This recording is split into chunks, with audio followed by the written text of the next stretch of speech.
жарандык иши каралат тараптардан. Бүгүн сот жыйналышына чакыртылгандардан домкер Болотханов, Өкүлөй, Жумаев, жоопкер Шекеев жана анын адвокаты Мукашевдерге эшиттик тараптардан.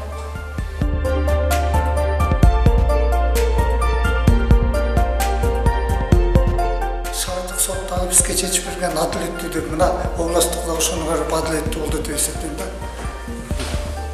Барды туура, ушунчанын баарын туура биз кылгандардын баарын мына адилеттүү чечип берди. Шаардык соттагы адилеттүүлүк кылып, адилеттүүлүк карап биз тарапка чечип берген. Областык соттагы бүгүн карап адилеттүүлүк биз тарапка чечип берди. Соттар адилеттүү иштеп адилеттүү.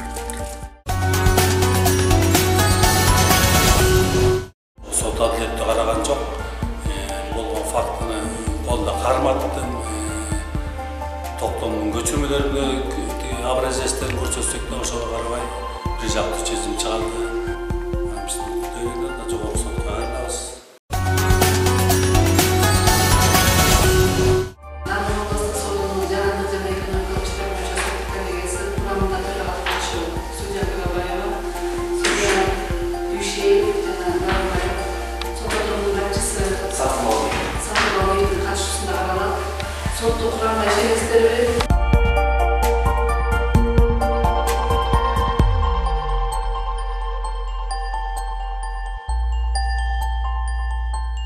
Бүгүнкү дачадан келгенде деле ушул иш бирге иштешкен облус сотто судьясы болгондуктан биз толук кандуу ишеним көрсөтпөй келген.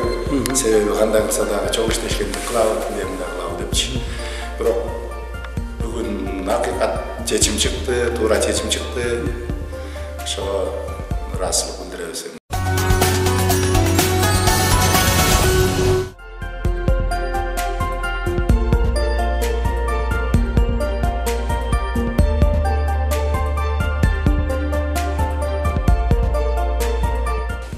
Калыстыкта карап чечип берет деп ойлойм да. Ишенич бар деп үмүттөнүп турам. Бүгүнкү мен берген апелляциялык октонумда туура чечим чыгып берди. Кошкор райондук сотунан процессуалдык каталар кеткендигине байланыштуу ошону бузуп кайра Кошкор райондук сотуна кароого жиберип. Негизинен кандай калыс анан өттү деп ойлойсуз? Мен мындай боюнча баа бере албайм. Соттун эмесинин оценкасын только жогорку сот берет. Мындан жогору турган сот берет.